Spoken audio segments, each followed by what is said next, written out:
अस्सलामुअलैकुम। मैं हम प्रथम डॉक्टर इकराम ख़ान और अगले नए फॉर्ज़म्स हमारे 43 से लेके 51 तक हैं और ये होम्योपैथी के मुतल्लिक़ यानी जो लॉ ऑफ सिमिलर है इसके मुतल्लिक़ है। What if when two similar diseases meets in the body, क्या होगा जब दो सिमिलर डिजीज़ेस, चाहे वो नेचुरल हो या उनमें से कोई एक आर्टिफिशियल हो या नेचुरल हो, लेकिन मैनिफेस्टेशंस में, सिम्टम्स में वो सिमिलर हो, तो क्या होगा। आइए पढ़ते हैं और देखते हैं हानमन हमें क्या कहते हैं। Aphorism number 43, but the result is quite different when two similar diseases meet the organism. यानी इससे पहले हमने पढ़ा ना, दो डिसिमिलर डिजीज़ेस मिलती है आपस में तो क्या होता है। तो इस अफॉरिज्म में ये कहना चाह रहे हैं कि जब सिमिलर डिजीज़ेस आपस में मिलती है तो इसका रिज़ल्ट बिल्कुल अपोजिट होता है किसके, जो हमने पहले पढ़ा डिसिमिलर डिजीज़ेस के। When a similar and stronger disease is added to the one already there, here we observe the way in which cure can take place in nature and the way in which men should cure. कहता है क्या होता है कि जब stronger disease add की जाए ऐसी डिजीज़ के साथ जो पहले से मौजूद है, तो हम क्या देखते हैं, यहाँ शिफा होती है। यह नेचुरली, ये नेचुरल लॉ है, यहाँ शिफा होती है और इंसान शिफायाब हो जाता है। 43 में ये बोलते हैं जी, 44 में बोलते हैं two similar disease can neither ward off each other nor suspend each other. यानी दो सिमिलर डिजीज़ कभी भी, जैसे हमने पहले पढ़ा डिसिमिलर के केस में, कि एक दूसरे को रिपेल कर देती है या अंदर आने नहीं देती, और या जो स्ट्रॉन्गर है वो दूसरे को सस्पेंड कर देती है डिसिमिलर डिजीज़। तो सिमिलर डिजीज़ में, टू सिमिलर एक जैसी अलामात रखने वाली डिजीज़ में ऐसा कतन भी नहीं है। In such a way that the older of the two comes back after the disciplines of the more recent, nor can do two similar diseases exist next to each other. और ये भी नहीं है कि सिमिलर डिजीज़ कभी भी एक जगह इकट्ठी नहीं रह सकती, ठीक है। वो लाजमन एक दूसरे को, स्ट्रॉन्गर वन वीकर वन को अफेक्ट करेगी, एक्सटर्मिनेट करेगी, इनहाइलेट करेगी, डिस्ट्रॉय करेगी, ठीक है। 45 में कहते हैं जी, no two diseases different in nature but very similar in their manifestations and effects, their respective suffering and symptoms always and infallibly destroy each other as soon as they meet in the organism। इसमें बात होगी कि similarity की वजह से वो nature wise different होती है, लेकिन उसके इफ़ेक्ट्स में, उसके सिम्टम्स में सिमिलर हैं, तो ऑब्वियसली वो एक दूसरे को डिस्ट्रॉय कर देती है, ऑर्गेनिज्म में ख़त्म कर देती हैं, यानी क्योर कर देती हैं। It is not difficult to understand why the stronger destroy the weaker. It has a similar action because of its predominance takes over precisely those। यानी यहाँ ये सोचा जहन में सवाल ये उठता है कि क्यों स्ट्रॉन्गर वीकर को ख़त्म कर देती है।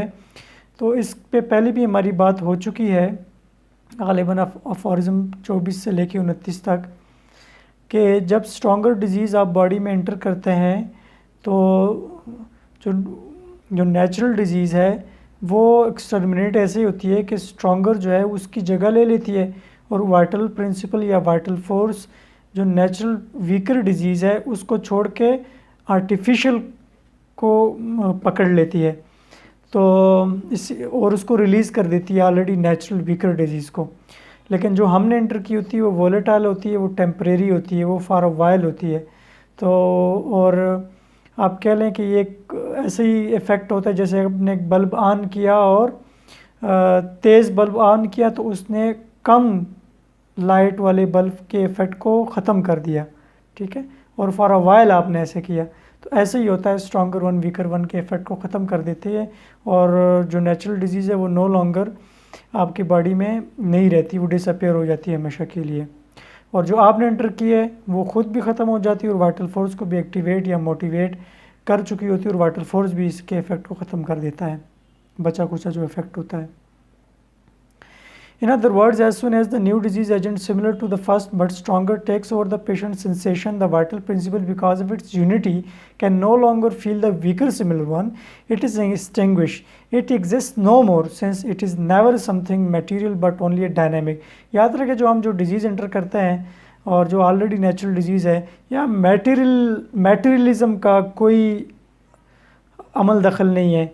यहाँ आपको भी अपना माइंड जो है वो आप मटेरियलिस्टिक माइंड उसको समझ भी नहीं सकता, ठीक है। The vital principle therefore remains affected but only fleetingly exclusive by the new similar but stronger disease force of the medicine. से बात होगी जी 46 को पढ़ते हैं, थोड़ा सा लंबा फोरज़म में। इसमें नेचर के एग्जांपल्स दिए हुए हैं कि कैसे सिमिलरिटी की वजह से एक डिजीज़ दूसरे को क्योर करती है। We could cite very many examples of homeopathic cures brought about the natural disease with similar symptoms, but since we require precise and undoubtable data, we shall confine ourselves to the small number, always true to type, arising from unvarying miasms which give them a distinct name. यानी कुछ हमारे पास disease हैं जो अपनी similarity की वजह से अपनी जैसी सिमिलर सिम्टम्स को क्योर करती हैं, और ये चंद अमराज ऐसे हैं जो हमें इसके एग्जांपल्स मिलते हैं लिटरेचर में, और ऐसा डेटा जिसके आप शक नहीं कर सकते, ठीक है ना जी। और जैसे क्या है जी, सबसे पहले स्मॉल पॉक्स, चीचक ऐसी बीमारी है कि इसके बहुत सारे वायलेंट सिम्टम्स हैं, और अगर चीचक जैसी अलामात रखने वाले मरीज़ को चीचक हो जाए तो वो मर्ज़ बेहतर हो जाता है। वो यहाँ कुछ दलाइल डॉक्टर हानमन देते हैं। Smallpox prominent among them and so notorious for its many violent symptoms has removed and cure a host of ills that have similar symptoms. How common are the ophthalmias of smallpox and how violent even to blindness. Ophthalmic यानी आंखों के अमराज small pox में पैदा होते हैं, even के blind भी हो गए थे स्मॉल पॉक्स के मरीज़, चीचक के मरीज़। Through inoculation of smallpox completely and permanently cured chronic eye inflammation in a case cited of Desotex and in another cited by Leroy. Leroy और Desotex ने अपने प्रैक्टिस में ये बताया कि जो स्मॉल पॉक्स की वैक्सीनेशन से क्रॉनिक आई इन्फ्लेमेशन ठीक हुआ। क्यों? कि स्मॉल पॉक्स ऐसी आई इन्फ्लेमेशन पैदा करने की सलाहियत, वही सिमिलरिटी की बात मैं आपको जो समझाना चाह रहा हूँ, ठीक है। वो क्रॉनिक आई इन्फ्लेमेशन क्योर हुआ। A person who was blind for 2 years after the suppression of scalp eruption completely recovered his site after small pox according. एक बंदे को स्कैल्प इरप्शन के सप्रेशन से, स्कैल्प इरप्शन का गलत इलाज से वो ब्लाइंड हो गया। वजह उसकी वो ब्लाइंड हुई, लेकिन ब्लाइंडनेस कॉज करने वाली जो स्मॉल पॉक्स जब उसको हुआ नेचुरली या इनोकुलेशन से, तो वो ब्लाइंडनेस उसकी ख़त्म होगी, ठीक है। यानी वो ब्लाइंड मरीज़ था और स्मॉल पॉक्स का आइज़ पे बड़ा इफ़ेक्ट है। जब उसको स्मॉल पॉक्स हो गया नेचुरली तो वो ब्लाइंडनेस उसकी ख़त्म होगी ड्यू टू सिमिलैरिटी, जो मैं आपको समझाना चाह रहा हूँ। How often has small pox not brought about. देखिए, हानमन को रातों रात ख्वाब नहीं आया कि उसने एक सिस्टम डेवलप किया, उसको कई साल लगे। वो जो एग्जांपल दे रहा है ना, नेचर से दे रहा है। कह रहा है नेचर भी होम्योपैथी को कहता है कि डिजीज़ को सिर्फ होम्योपैथिकली क्योर किया जा सकता है, अपोजिट मेडिसिन से कभी भी एलोपैथिकली क्योर नहीं किया जा सकता। जैसे ऊपर हमने एग्जांपल्स पढ़ी हैं, यहाँ ये समझाना चाह रहे हैं। हाउ ऑफन है small pox not brought about deafness and dyspnoea, यानी सांस के अमराज, कानों के अमराज, इवन के डेफनेस के अमराज। स्मॉल पॉक्स जब ऐसे मरीज़ों को हुआ, एक डेफ मरीज़ को स्मॉल पॉक्स हुआ, डिस्पनिया के मरीज़ को स्मॉल पॉक्स हुआ, तो वो क्योर हो गए। स्मॉल पॉक्स होके गुजर गया और साथ में ये बीमारी भी ले गया, कम्प्लीटली क्योर कर गया, ठीक है। Swelling of the testicles even very severe and frequent symptoms. Small pox की कुछ अलामात में एक जो टेस्टिकल्स है इसके स्वेलिंग, इसकी इन्फ्लेमेशन भी है। लेकिन ऐसे बंदे को जिसको टेस्टिस का इन्फ्लेमेशन था, उसको स्मॉल पॉक्स हुआ तो वो टेस्टिस का इन्फ्लेमेशन ख़त्म हो गया। ये नेचर की एग्जांपल्स आपको दी जा रही हैं। Another observer also noted that it cured a similar testicular swelling, यानी स्मॉल पॉक्स। और स्मॉल पॉक्स ने डायसेंट्री के मरीज़ को भी हमेशा के लिए ठीक किया जब उसको स्मॉल पॉक्स हुआ, ठीक है, पेचिश के मरीज़ को। तो ये डिफरेंट एग्जांपल्स लिखी हुई हैं जी, ये आप पढ़ें। और ये बहुत लंबा लिखा हुआ है, ये पढ़ने में चूँकि 32 मिनट्स की वीडियो बनती है फिर लंबा हो जाएगा, तो मैं ये आप खुद पढ़िए। मैं just I want to give you concept of natural law of similar upon which the system of homeopathy is based upon. Just try to understand it. अच्छा,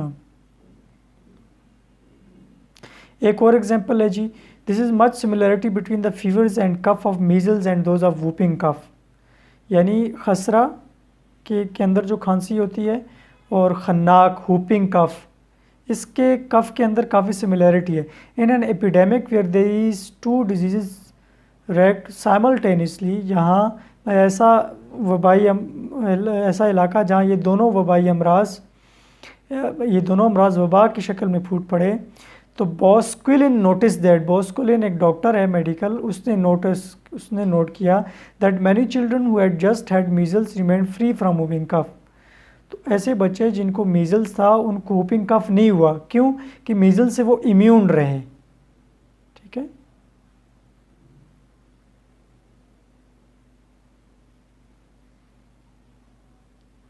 अच्छा,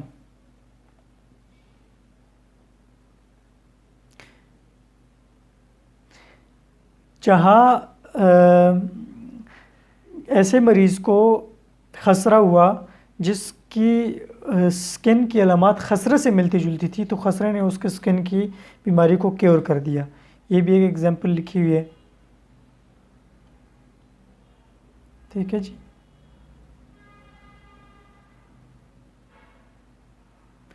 A 6-year-old military eruption on the throat, face and arms with extreme burning which was aggravated whenever the weather changed was reduced to a simple swelling of the skin when measles broke out।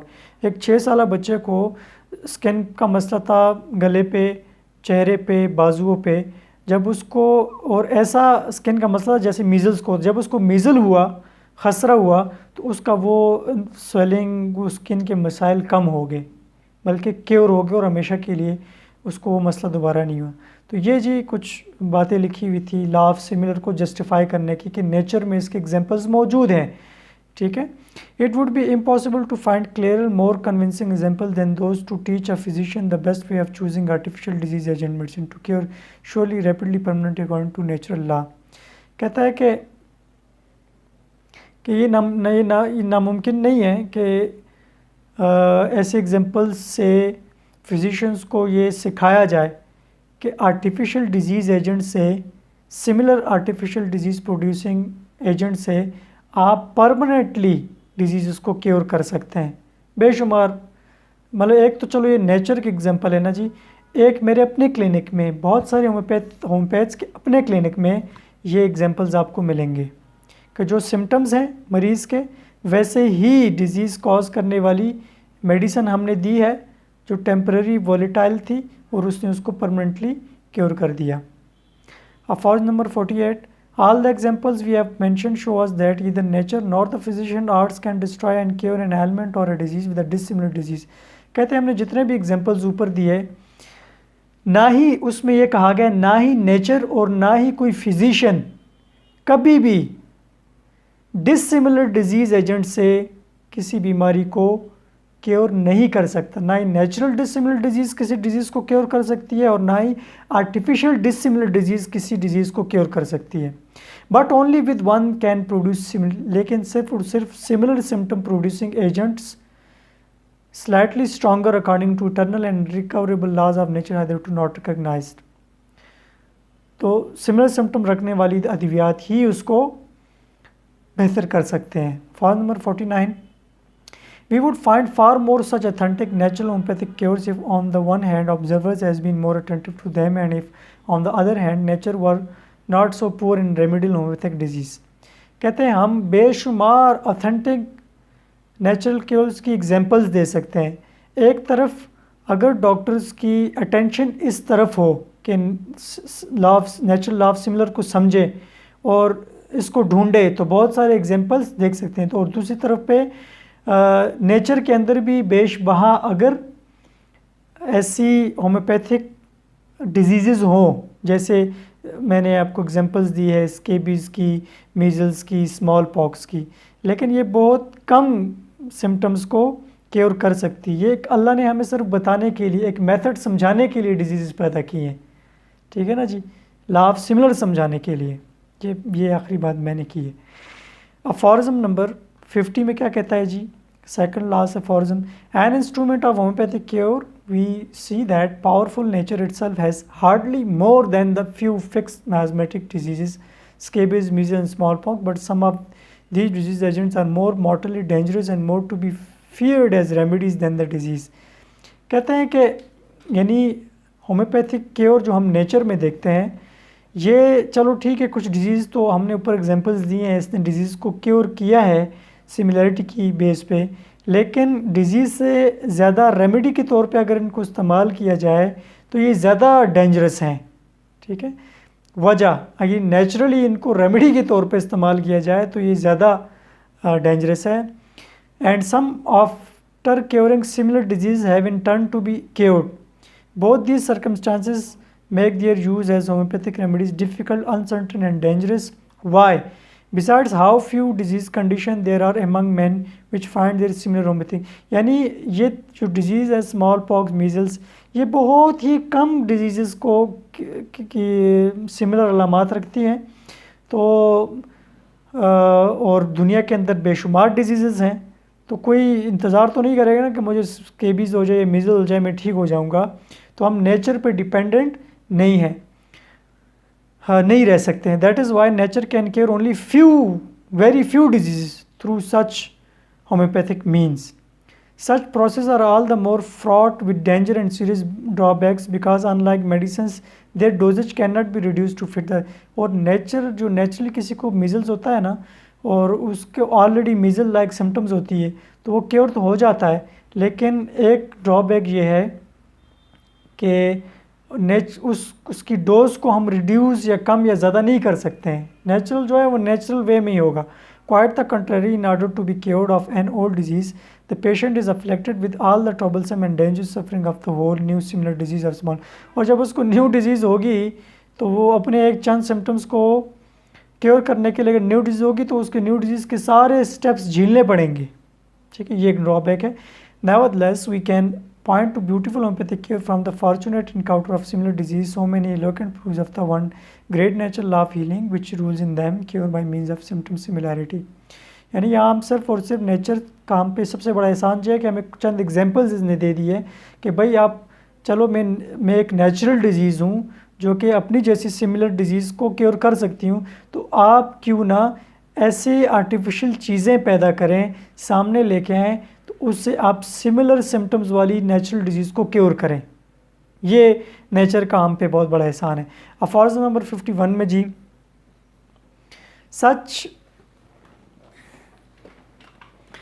such occurrences are enough to reveal conclusively to our intelligence this law of healing, but see what advantage man has over the chance happening of crude nature। Does he not have in the medicinal substances distributed throughout creation so many more thousands of homeopathic curative agents which to help his suffering brothers? They give him the means of creating all possible variations of disease condition with which treat innumerable conceivable and inconceivable natural diseases homeopathically। यानी यहाँ हमें nature का बताया जा रहा है ना। देखें कि जो लॉ ऑफ हीलिंग है ये हमें इसके हमारे लिए बहुत ज़्यादा फ़ायदे हैं। यानी जो क्रूड नेचर है जो हर जगह फैली हुई है और उसके अंदर थाउजेंड्स ऑफ होम्योपैथिक रेमेडीज़ हैं, यानी प्लांट किंगडम है, एनिमल है, मिनरल है। तो हम जब अपनी मेडिसिन को तंदुरुस्त इंसानों पे आजमाते हैं तो हमें उन रेमेडीज़ का, उन एलिमेंट्स का, उन प्लांट्स का पैथोजेनेटिक एक्शन मालूम होता है। वो हमें मालूम होता है कि ये तंदुरुस्त इंसान में किस किस्म की अलामात पैदा करती हैं। फिर हम उसको नोट डाउन करते हैं अपने फार्माकोलॉजी की बुक यानी मेटीरिया मेडिका में, और देखते हैं कि सल्फ़र ये अलामात कॉज करता है, नक्स ये करता है, आर्निका ये करता है, डिजिटालिस ये करता है, बेलाडोना ये करता है। फिर कल को हमारे पास क्लिनिक में कोई पेशेंट आता है तो हम अपने मटेरियल में फार्माकोलॉजी की बुक में फाइंड आउट करते हैं कि कौन सा डिजीज़ प्रोड्यूसिंग एजेंट ने ऐसी अलामत पैदा की जो मरीज़ बयान कर रहा है। जब वो हम आर्टिफिशियल डिजीज़ प्रोड्यूसिंग एजेंट उस मरीज़ में एंटर करते हैं तो वो जो इटर्नल लॉ ऑफ नेचर है वो अप्लाई होता है और मरीज़ क्योर हो जाता है। तो देखिए अल्लाह ने हर बीमारी के लिए सबब असबाब पैदा किए हैं, ठीक है ना जी। तो इसीलिए हमारा दावा है कोई मर्ज़ एक्सेप्ट सर्जिकल केसेस, कोई मर्ज़ ऐसा नहीं है इसके साथ शिफा ना उतारी हो मेरे रब ने। Once they have achieved their curative purpose, the action of these medicinal disease agents disappear by itself and it overcome by the vital force without having।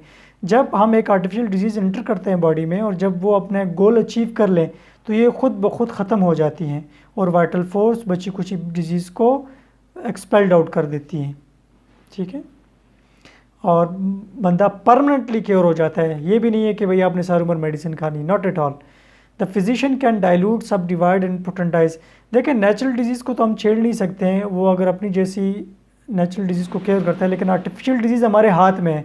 हम उसकी डोज को फर्दर डाइल्यूट कर सकते हैं, further divide, further potentise, further उसको और spiritual बना सकते हैं।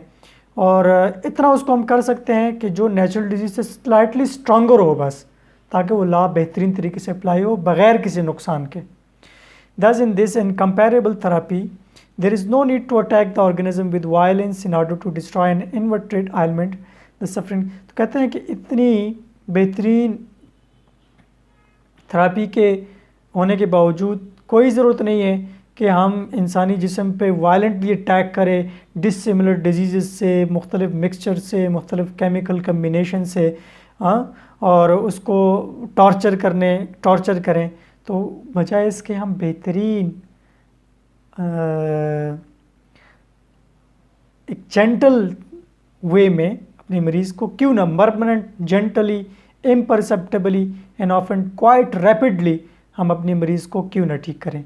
होपफुली आपको ये समझ में आ गया होगा कि क्या होता है जब एक ही बॉडी में दो सिमिलर डिजीज़ इकट्ठी होती हैं।